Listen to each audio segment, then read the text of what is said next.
Today on the Dig In podcast, I'm joined by Professor Bradley Cameron, an expert in Hebrew exegesis and Old Testament theology, to talk about one of the most misunderstood ideas in Scripture, that is, the fear of God. What if this fear isn't about being scared? What if it's about awe or reverence, or maybe even leads to emotional transformation? Well, stay tuned because we're about to find out. So let's dig in with Professor Bradley Cameron. Welcome back, everybody, to the Dig In podcast. I am your host, Pastor Johnny Ova, and excited to have on Professor Bradley Cameron as our guest today to talk about, I would say, a very interesting, somewhat controversial, very misunderstood topic on the fear of God. Professor Cameron, thanks so much for your time today. Absolutely. Thrilled to be here. So we're going to jump right in. For our audience here, I would like for you, if you could introduce yourself a little bit. Were you born and raised in a Christian home? Is this something that you always had a passion to do? Was there a specific point you had a passion for it? Introduce yourselves to our listeners today.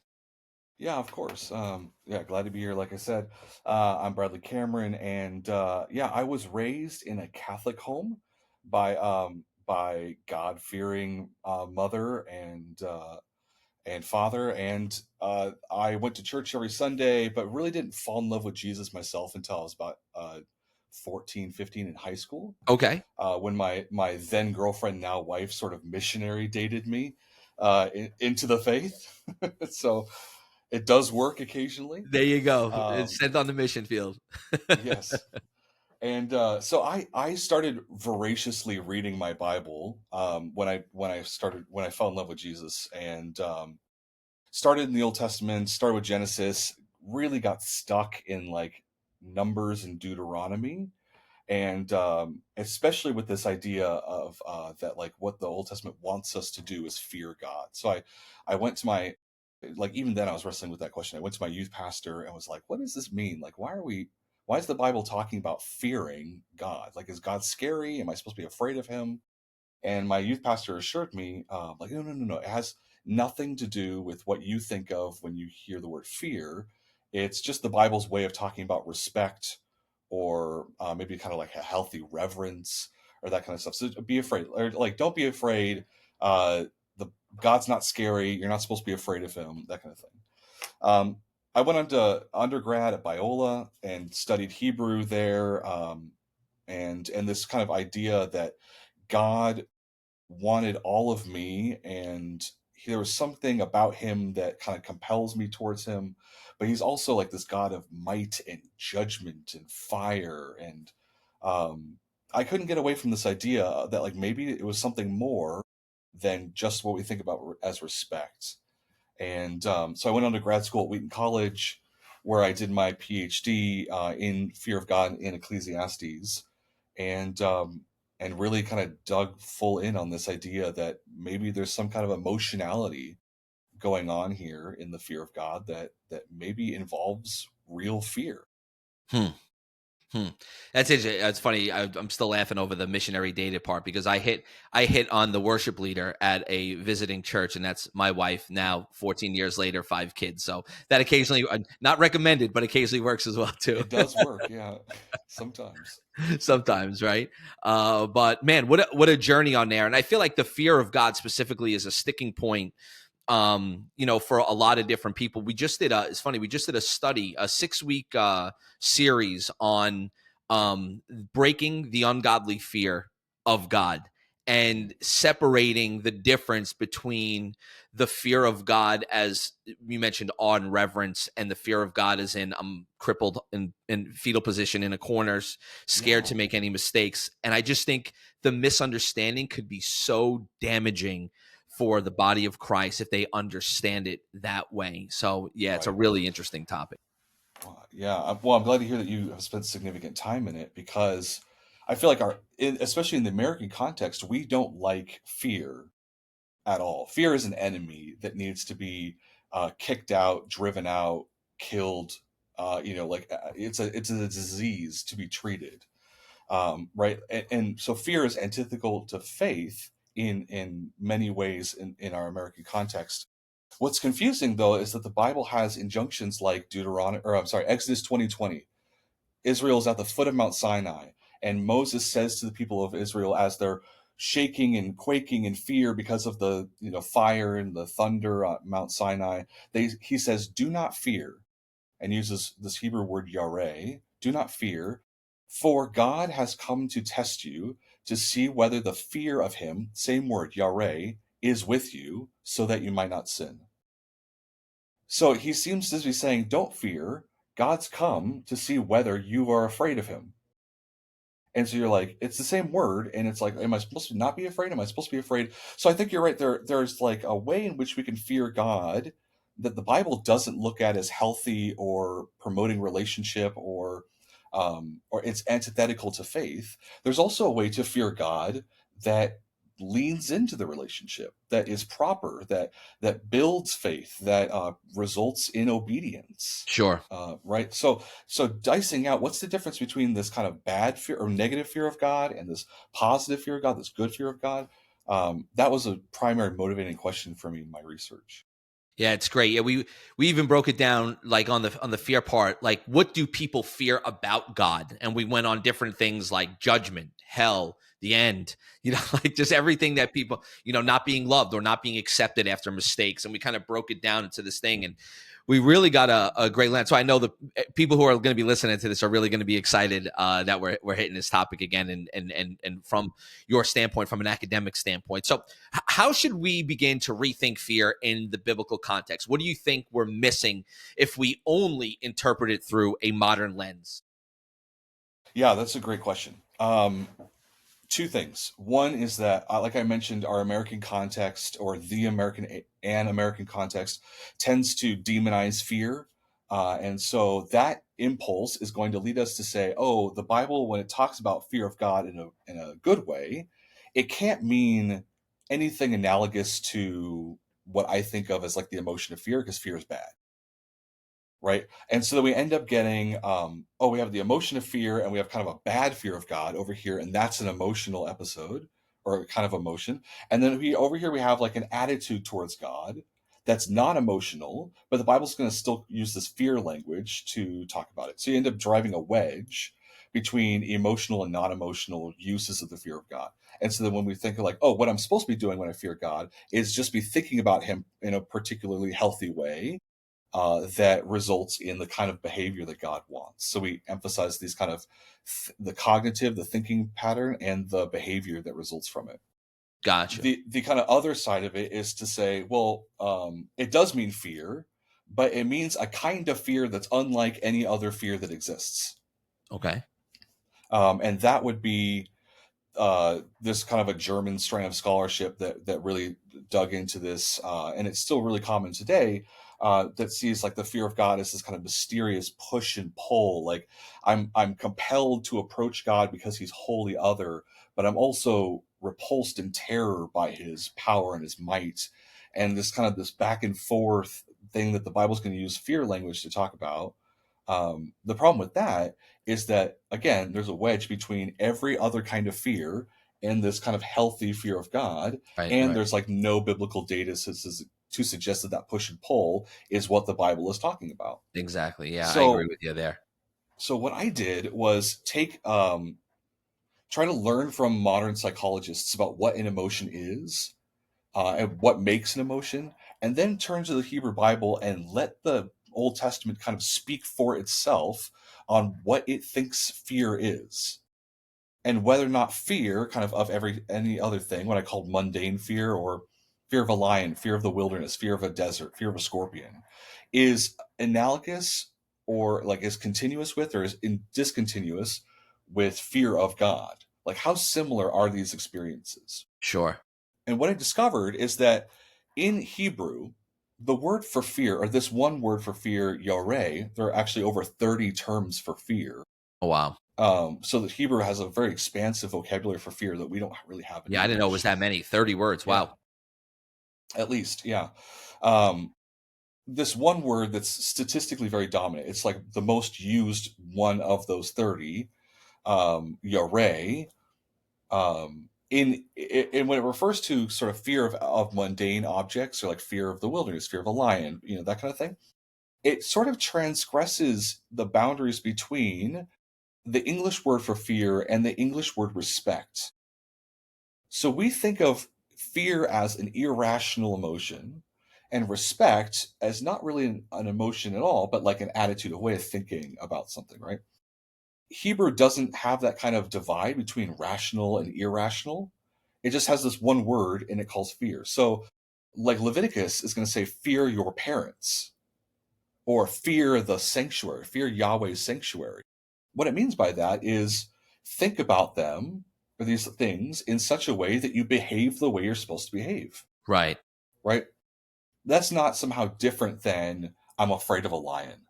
Right. So I think that what I boiled it down to is like the Hebrew understanding of fear is this mental appraisal or assessment of this thing, this object, the stimulus, that involves a recognition that it has power over me, and especially power to harm me. So I fear a lion because I think that lion has power over me that can result in my harm. And that's kind of the basic like thought pattern that provokes fear. Now there's bodily reactions, there's internalized sensations of feeling, there's also behavior that comes along with fear in the Old Testament, but it really involves this assessment, this appraisal of power. Right. And that can be in sort of interpersonal context, like I fear the king, meaning I'm gonna behave properly in the king's presence so that I don't inordinately make him angry and cause him to harm me because he has power to do that. Sure. I can also fear a lion, which means I'm going to behave appropriately in the lion's presence, Yeah. meaning Right. I'm going to run away, right? Yeah. Or if I'm Samson, I'm gonna try to take it out. Yeah. Right. Right. Right. Yeah. Great. Hearing you talk about this, just I feel like highlights the importance of context, right? I remember when I'm growing in my faith, I'm growing in my walk with God, and like the simplest things started dropping in, like, the words that you use in today, 2025 America, were not the same words that were used back in first century Israel, halfway across the world. And you think about that, and it's like, yeah, like no duh. Like there are words right now in England that are different than, like, if they said their sentence to us, it would mean something completely different. We say it to them, it means something different. Again, let alone 2,000 plus years ago across the world. So, just hearing this, man, what an error we can make by not doing the work to really dig deep into these words, especially as leadership, projecting them onto Christians, congregation members, because they act accordingly. Right, right. So I mean, when we read the Bible, it's so important to be aware that we are having an intercultural conversation, not just like, so we're having a conversation with someone who is from a different context than we are, right? We're reading the work of someone who is at least 2,000 years, if not 3,000, if we're talking about, David, removed from us and of a completely different cultural context. The possibility for misunderstanding is quite high, unless we do the work to sort of bring ourselves into that context so that we can be speaking on the same level. Right. Yeah. The analogy, I'm sure you've heard it a million times, that I've used is the speed limit in Mhm. describing like the fear of God, where, well, at least in New York, the speed limit doesn't mean much. But, but if the speed limit says 55 and I'm driving 55 and all of a sudden I get to 65 and I'm going, man, maybe I should go to 75. But a fear comes over me going, I probably should stick around 55, because the fear that I have doesn't want me to, I don't want to get in trouble. I don't want to get pulled over. I don't want to get a ticket. So that fear kind of, it kind of guides my actions, right? It's not that Right. I'm scared of my dad, he's going to beat me. It's not that type of fear, but it's a healthy relate, because I could go 90, end up killing myself, somebody else, God forbid, things like that. So Mhm. these rules and parameters, this fear kind of guides the action.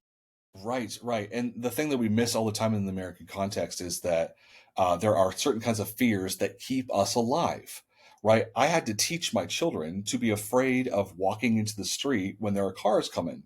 Right. That's not a fear that they were built with, Right. because they didn't understand the risks involved, the threats involved. So we had to teach them, look, if you go into the road, and we often said like a car's going to bonk you, to like speak, appropriately for a 3-year-old. Yeah, right.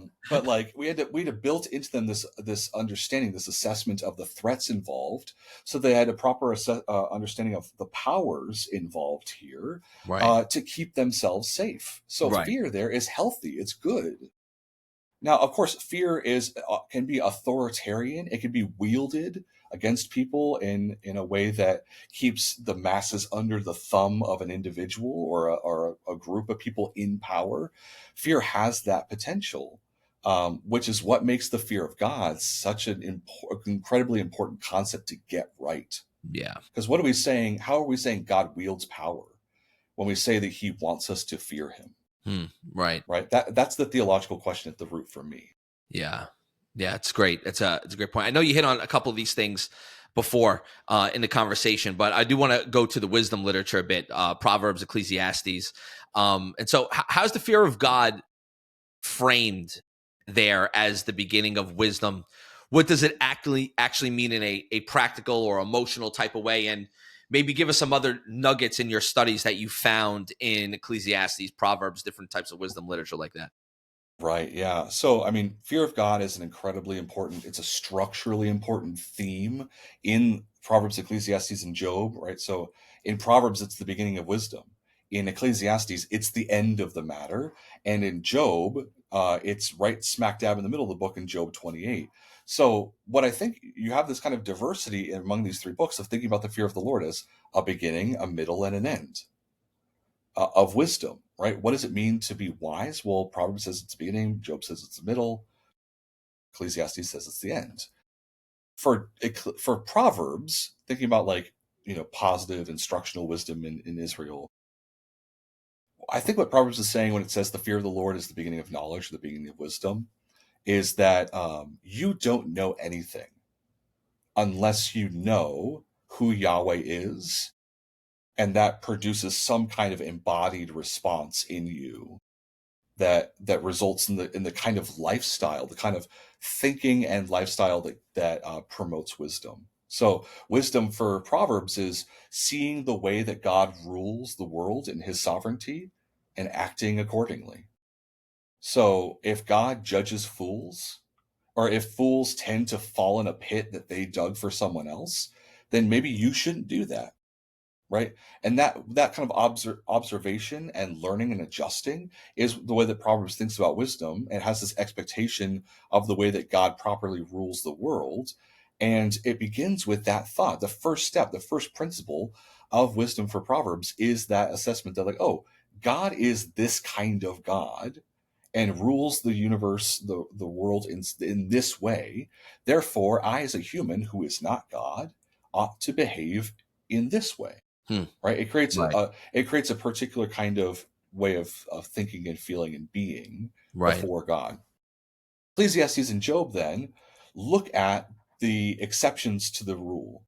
So if Proverbs is looking at the way that the world ought to go, Job and Ecclesiastes are thinking, well, what happens when the world doesn't work that way? Right.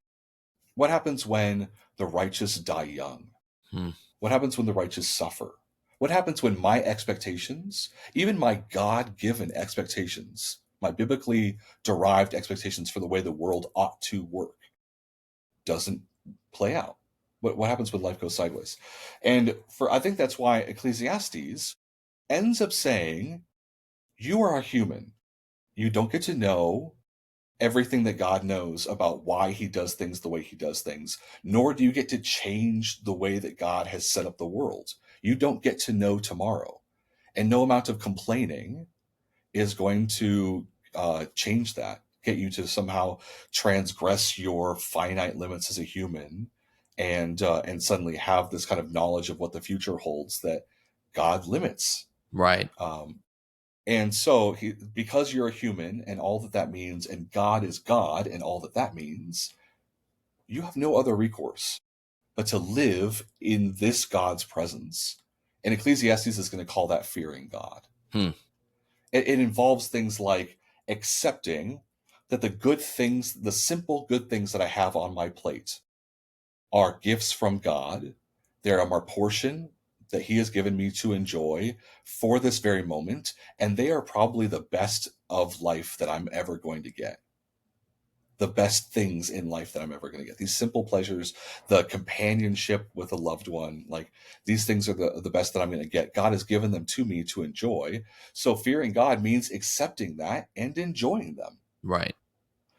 The fascinating thing about fear of God in Ecclesiastes for me is that we often think about, oh, I should fear God because he is the judge who can judge me, right? It's his judgment that makes him scary. In Ecclesiastes, there's some language of judgment, but it's very much in the background. Okay. What's forefronted in terms of the reasons why I should fear God is because he alone decides what is going to happen, Mm-hmm. the way the world works, the way the world is shaped. As creator, as sovereign, he's the one who's kind of set things up the way they are, and I don't get to know that shape. I don't get to know what's going to happen tomorrow or Friday or Saturday or Sunday, or if I make it that long, like I don't get to know those things, and I can't do anything about it. That kind of existential terror of never knowing when you're going to hit the brick wall of the end of your life is something that Ecclesiastes seems to suggest God has set up so that we would remember that we are just humans. Right. We don't get to be in control. So it's this very existential way Sure. of thinking about what it means to fear God that gets at the same kind of lifestyle that Proverbs is promoting, but from a very different theological perspective, Yeah. which is fascinating. Yeah, fascinating. Really interesting. Really good stuff. And man, it's going to take some work. Every time you say fear, I go right to American fear, and I go, wait, no, focus back on there. And it's just going to take that work because their language was so different. And I even like the push and the pull. Not that I agree with the core principle of what you were talking about with in the beginning of the conversation, but I guess my question, the fear of God in some of these texts, do they imply a distance from God, or does it somehow invite us to come closer? And I kind of feel like it's the latter. Like when you truly fear God, like in the proper context, I fear my mom, not scared of my mom, but awe and reverence of my mother. And because I honor her and honor my leadership and honor the overseers, I feel like that draws us closer. That makes us tighter together, not like pushes us away. So I guess it would kind of relate to that, to God. And the second question off that would be, how does this kind of fear connect to covenantal identity? Great questions. Great questions. Yeah, so we talked earlier about sort of bad experiences of fear of God and good experiences of fear of God. I don't think the difference between one of those is that one is fear, the way we think about it, and one is not fear, the way we think about it. I think the difference is that Adam in the Garden of Eden, he eats the fruit with Eve. He hears God coming, in the whirlwind towards him. And the Bible says in chapter 3, he's afraid and he hides. But the Bible is like, so that's a fear of God, right? It uses that same word. He's afraid of God. But the Bible's not going to be like, oh, we should all strive to be afraid of Adam or Right, afraid of right. God the way that Adam was, right? I wish he was This is afraid of God beforehand. right, exactly. So, but then when Proverbs and Ecclesiastes or Job or Deuteronomy or Isaiah, right, when they're talking about fear of God, I don't think they're saying, oh, well, I don't mean fear, I mean something else. I think what they're saying is that Adam's problem, the reason why Adam didn't have the kind of experience of fearing God that Proverbs and Ecclesiastes wants you to have, is because his idea of who God is was limited to God is judge. He's the divine police officer who's coming to zap me because I've done something wrong. That was at that moment, that was his entire conception of who God was. And that results in a kind of fear that drove Adam away from God, which is the way fear normally works, right? Just I don't mean to interrupt, but would we know why? Right? Because you think like Adam is in the garden with God, perfect Yeah. union, perfect walking, more than enough, place Yeah. overflowing, just stay in obedience, and then he makes a mistake, and now he has this judge mentality. Yeah. Yeah, I don't. The Bible doesn't go into how Adam arrived at this kind of thought, but or really tell us much about his life before the fall with God, other than he would walk in the garden in the cool of the evenings, right? Those kind of things. So we know he had this kind of intimacy with God and with Eve and God, and but what caused him to get to this truncated view of God? I don't know. But I think that was his issue, is that in that moment he seemed to forget the rest of God's character. Right? So when Proverbs and Ecclesiastes, Job, and the rest want you to fear God, I think they want you to be afraid of God, but remember that his ability to harm, his power to harm you, comes in this broader context of the kind of God that God chooses to be. Right? He chooses to wield power in a gracious, merciful, compassionate, slow to anger, abounding in kindness kind of way, which means that when I fear him, I'm not going to run away from him or try to hide from him or any of the rest. Actually, the fear of him in this fuller, richer theological context is going to drive me toward him. So to your question, this like push and pull kind of thing, I think that's the difference between bad fear of God and good fear of God. Bad Gotcha. fear of God thinks of God as just a judge, and therefore, what do I do when I'm afraid of getting zapped by the judge? I try to get the heck out of there, Yeah, you run away, right? right? But when I think of God as judge, but I remember, oh yeah, he's a covenantal, covenant keeping God, then all of a sudden I'm like, oh, if I've done something wrong, I need to come to the judge and beg for forgiveness, trusting that in his mercy, he will restore me, as he Yeah, has promised he would do to his people. yeah, So that same fear, for whatever reason, whatever is being appraised in God that makes him scary, actually drives us to God when it's seen in this broader theological picture. The best analogy that I can think of is so at Wheaton we love C.S. Lewis and J.R.R. Tolkien, so we're okay. big Narnia and Lord of the Rings fans. Okay. So in the Lord of the Rings, there's a scene where Bilbo the Hobbit and Gandalf the Wizard are having an argument. I don't. Do you know Lord of the Rings very well? Not very well, but you could go ahead. Okay, Go do your thing.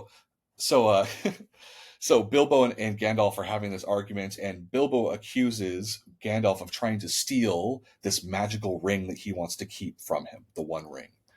Gandalf gets really angry at this, and Gandalf looms up to his full height, and the room goes dark, and his voice booms, and he says, "Bilbo, I'm not some conjurer or cheap thief. I'm not trying to rob you." And Bilbo backs up against the wall. He hits the dresser behind him in fear, and he's like, "Oh my gosh, what is Gandalf going to do?"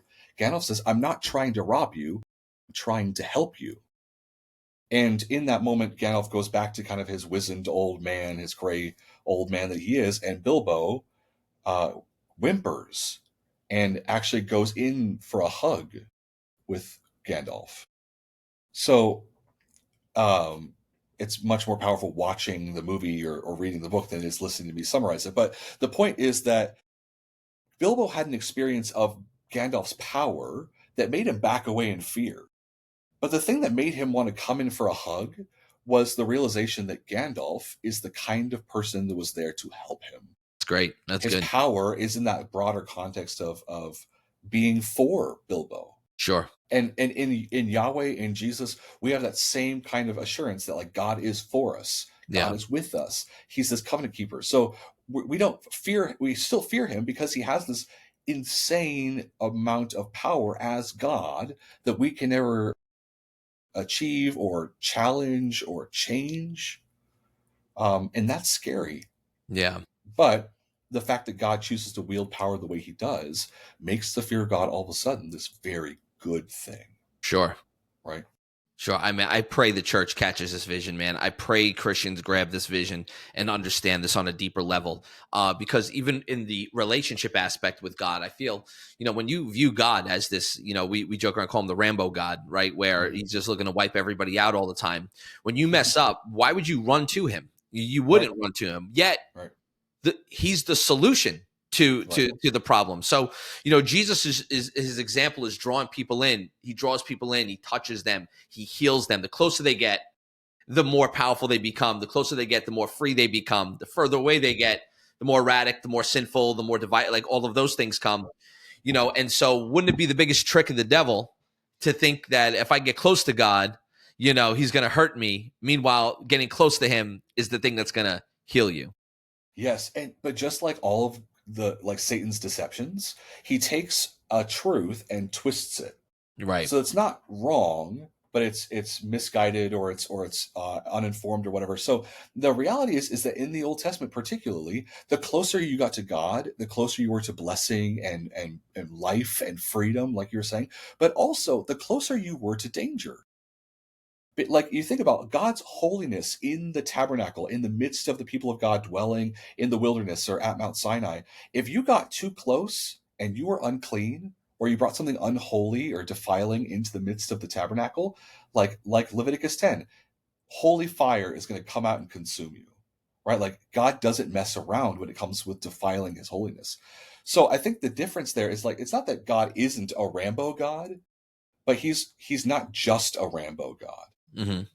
Right? Like for me, I think the difference is that approaching him is a dangerous place, but it's also the place of the most life and freedom and joy and human flourishing, because of the kind of God that God chooses to be. Right? Gotcha. It's Right. not that he's not scary or dangerous. It's that Lion, Witch, and the Wardrobe quote again. Excuse another C.S. Lewis reference, but No, go ahead. Go ahead. right. It's not that Aslan is not dangerous, right? Mr. Beaver says, of course he's dangerous, but he's good, right? That's the difference. Right. Right. Awesome. So I want to turn this over here to a different direction on fear. You have written about about the emotional experience in Leviticus and the ritual world of the Old Testament. How do rituals shape emotional formation, especially in relation to fear and holiness? Mm. Yeah. So a lot of the ritual world of Leviticus was designed to use your body in community to train you to think about and feel properly toward God. So I sacrifice an animal because the cost of that animal's life reminds me of the gravity of sin, but also the blood of that animal reminds me of the possibility of forgiveness, both of which, right, the gravity of sin in the context of holiness and the possibility for forgiveness, both of those remind me who God is and teach me how to relate to him better. So the ritual is there to practice in this embodied way, these kind of rhythms that grind into me through repetition, who God is, who I am, what's life, what's wrong, what's the solution, where do we go from here, right? Those kind of worldview questions. Right. So I think a lot of rituals in the Old Testament, particularly sacrificial rituals and the like, were meant to teach people that God is not some other pagan deity. He's not some lesser, supernatural being. He is Yahweh. And when you relate to him, you have to know who you're dealing with. And that includes, right, both the danger and the blessing. Mm-hmm. Right. So in that way, Leviticus is trying to train its people towards this lifestyle that it's going to call holiness. Right. Right. This way of being distinct as the people of God, and fear of God lies right at the center of it, in terms of this, like, I get who God is. I feel it. And so I'm going to live appropriately. Right. Or would you say the temple experience was designed to evoke a specific emotional reference or vulnerability for the worshiper? Yes, yes. So if you think about the layout of the tabernacle, Okay. right, you have a fenced off courtyard with only one entrance. And when you walk in that entrance, you're walking west, you come through the entrance, the first thing you see is the burnt offering altar, right? Fire, smoke, burning flesh, blood on the ground. And then behind, through the fire, you're going to see the inner tent. And in that inner tent, there's a curtain. So if you walk through the curtain that gets you into the tent, there's going to be another curtain. If you walk through that curtain, God is there. Yahweh is enthroned above the cherubim on the Ark of the Covenant in the Holy of Holies. So there's this very real, the tabernacle was designed in this very real way to get you into God's house. You were there in where God lives. But also the curtains, the fact that you have to like successively enter through these curtains was designed to teach you you're a human. And not only that, you're a sinful human, which means you don't get immediate access to the holy God of Israel. You don't get to just waltz right in, sit down with a cup of coffee and a bagel, and have a chit chat with your creator God, right?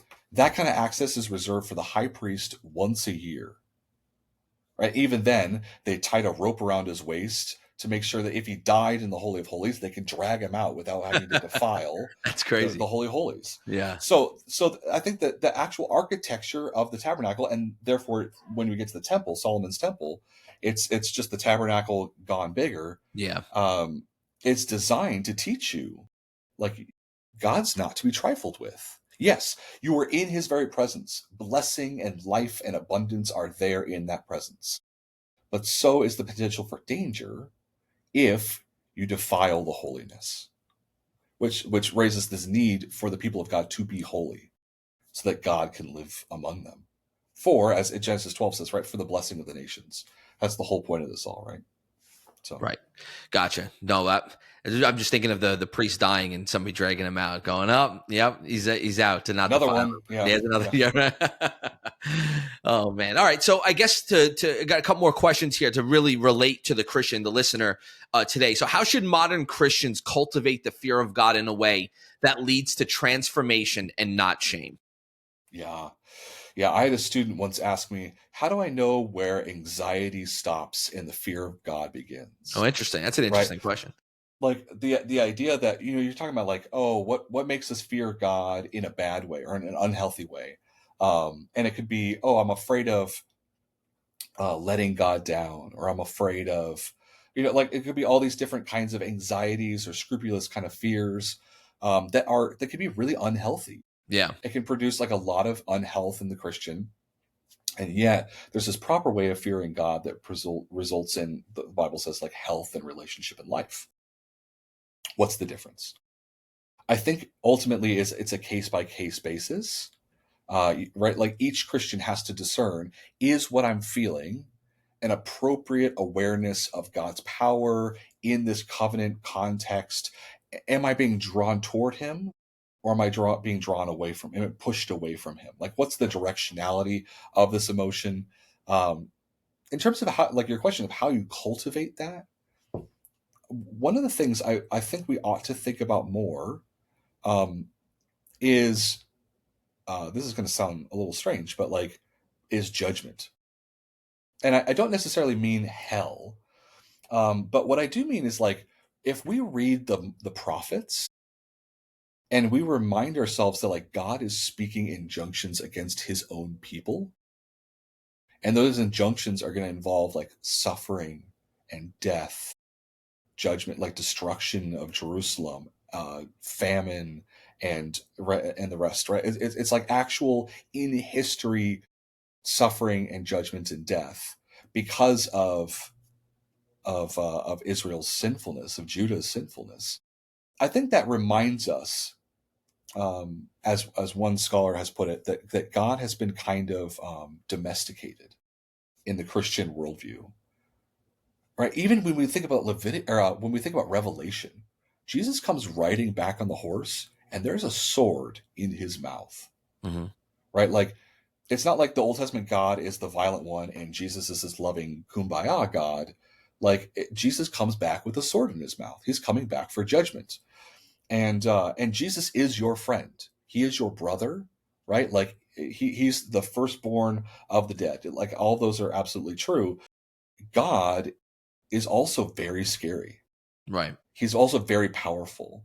He also will judge people, like not just at the end of time, but he is judging now. The biblical witness seems to suggest we don't have the discernment as limited finite humans to like call out like, oh, like that happened for this reason, or God felt this and therefore he did that, with specific things to happen.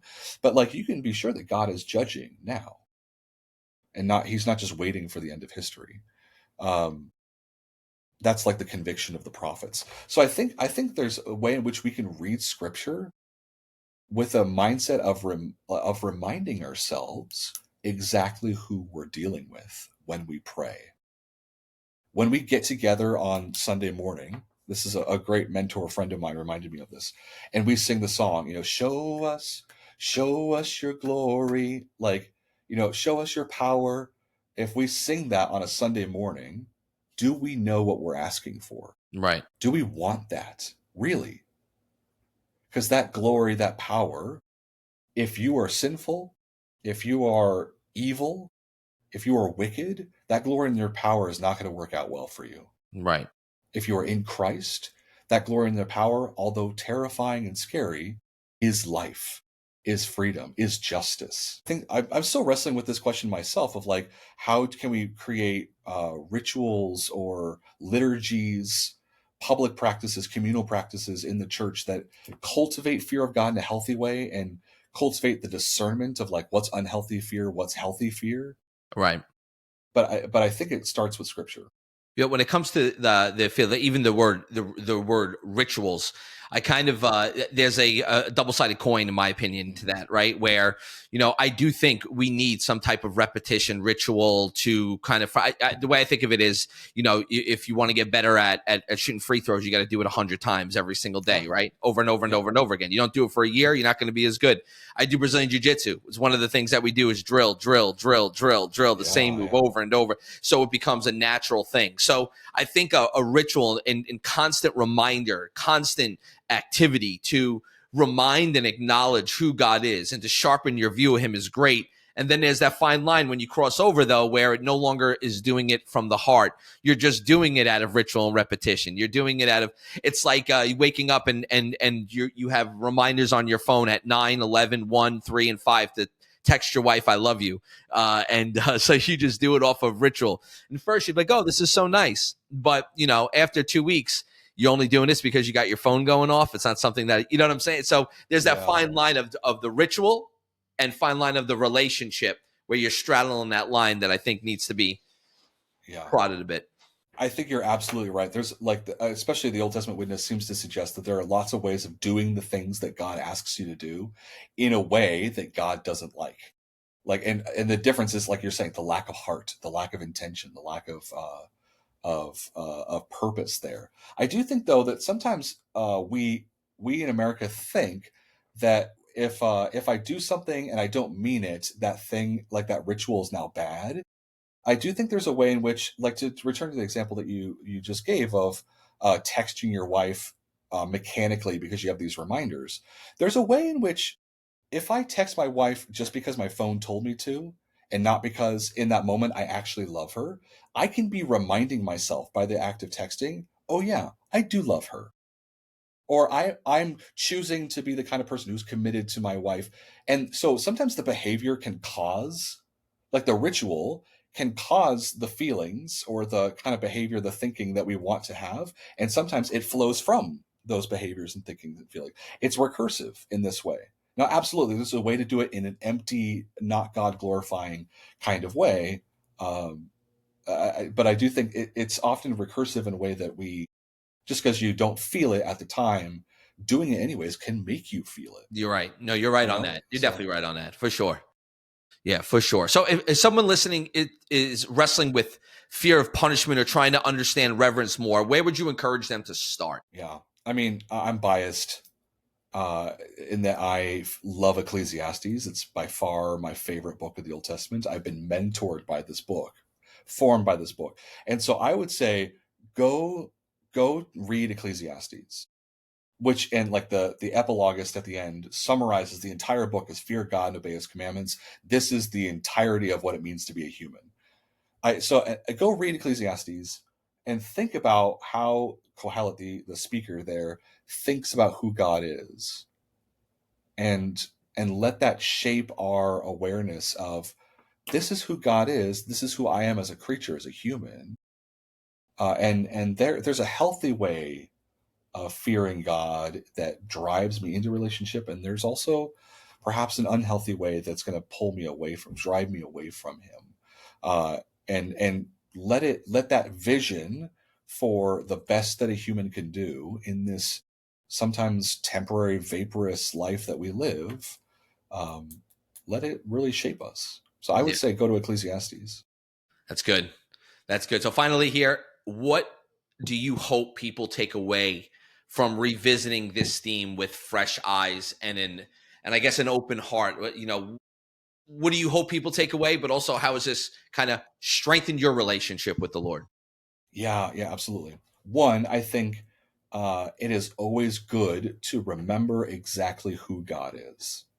Not just the God that we would want to exist, not the God that we make in our own image, but really the God that is in Jesus Christ. Who is this God?